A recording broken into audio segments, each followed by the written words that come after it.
محراب و منبر سیریز اکتساب سیرت النبی صلی اللہ علیہ وسلم، مصنف محمود فاروقی، مرتب مشہود فاروقی۔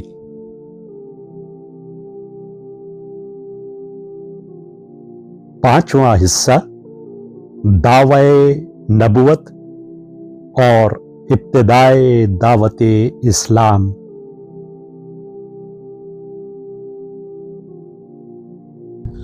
32واں باب، ہم سب برابر ہیں۔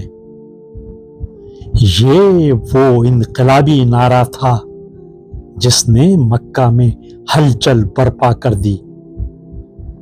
تحریر محمود فاروقی، آواز و پیشکش مشہود فاروقی۔ اسلامی مساوات و اخوت کا نظریہ قریش کو نہ صرف اپنے خاندانی اور نسبی غرور ہی کی وجہ سے قابل قبول نہیں تھا، بلکہ اس کو وہ اپنے مروجہ معاشی اور اقتصادی نظام کے لیے بھی خطرناک سمجھتے تھے، کیونکہ ان کی پوری معیشت کا نظام قریش کے موروثی تفوق اور غلاموں کی محنت کے استحصال پر ہی قائم تھا، اور اسلام کی یہ دعوت مساوات عرب میں ان کی معاشی اجارہ داری کی جڑوں پر ضرب کاری لگا رہی تھی۔ ان کو اندیشہ تھا کہ اگر یہ تحریک قوت پکڑ گئی تو قبائل عرب میں ان کی سیادت و برتری کو سخت دھکا لگے گا۔ سرداران قریش تو اسلام کی اس دعوت مساوات پر بہت زیادہ مشتعل ہوتے، مگر مکہ کے پسماندہ طبقے، خاص طور سے غلام جو بڑی مظلومیت کی زندگی بسر کر رہے تھے، اس آواز کو سن کر چونک اٹھے۔ قدرتی طور پر وہ اسلام کو اپنے لیے ذریعہ نجات سمجھنے لگے۔ پہلے ہی سے ان کے دل قریش اور شرفائے مکہ کے غیر منصفانہ اور ظالمانہ سلوک کی وجہ سے غم و غصے سے بھرے ہوئے تھے۔ اپنے آقاؤں کے خلاف ایک شدید نفرت ان کے سینوں میں پوشیدہ تھی۔ اس لیے جب ان کے سامنے یہ انقلاب انگیز دعوت آئی جو انسانی شرف و مساوات کی علمبردار تھی اور تمام انسانوں کے فطری حقوق کے تحفظ کی ضمانت دے رہی تھی، وہ بے اختیار اس دعوت کی طرف مائل ہو گئے اور ایک ایک کر کے اسلام کی تحریک میں شامل ہونے لگے۔ نظریہ مساوات کی اشاعت کے ساتھ ساتھ رسول اللہ نے انہی دنوں ایک عملی مثال بھی قائم کی، جبکہ آپ صلی اللہ علیہ وسلم نے اپنے غلام زید کو نہ صرف آزاد کر دیا بلکہ اس کو اپنا منہ بولا بیٹا بنانے کا بھی اعلان کر دیا۔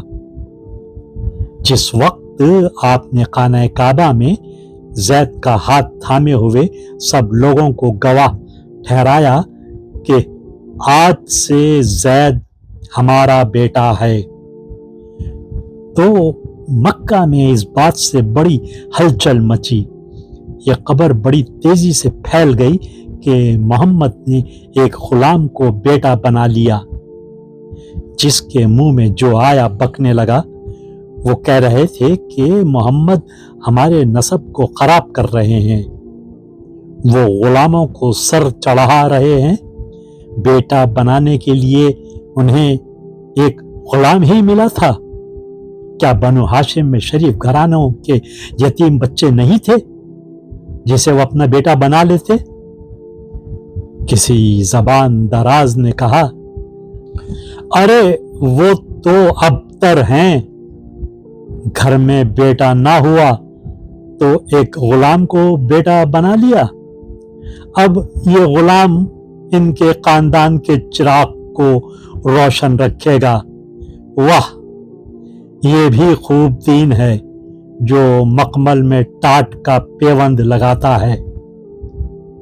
زید کو بیٹا بنانے کے اعلان میں ایک طرف تو یہ ثابت کر دیا کہ کہ رسول اللہ صلی اللہ علیہ وسلم جن باتوں کی طرف دعوت دے رہے ہیں وہ محض دکھاوے اور کہنے سننے کے لیے نہیں پیش کی جا رہی ہیں، بلکہ حقیقتاً ان پر عمل کرانا پیش نظر ہے اور خود عمل کر کے ان کو رواج دینا چاہتے ہیں۔ یہ اعتماد اپنوں میں بھی قائم ہوا اور غیروں میں بھی، اور اس کا عرب کے پست اور مظلوم طبقوں پر بہت اچھا اثر پڑا۔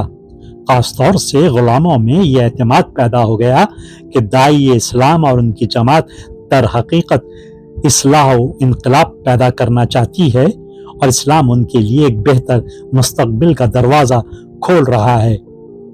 وہ سرگوشیوں میں ایک دوسرے سے اسلام کی باتیں کرنے لگے۔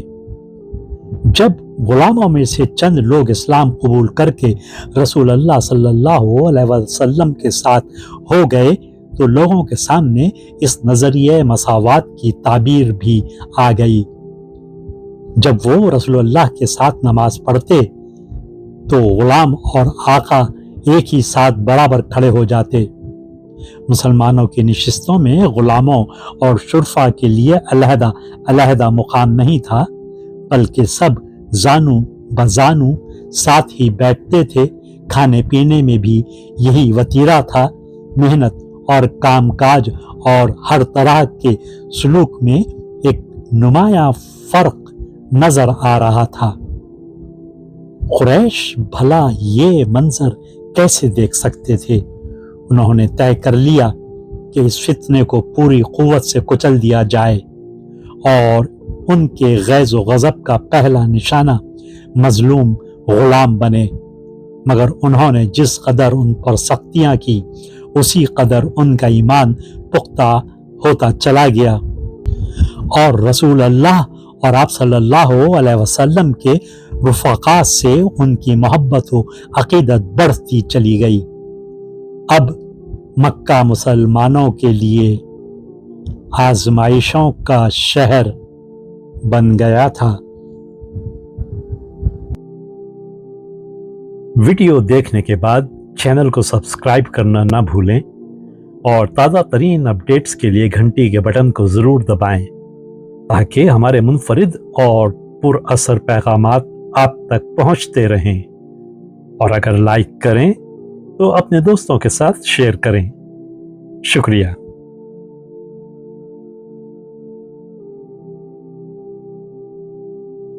کرن اجالا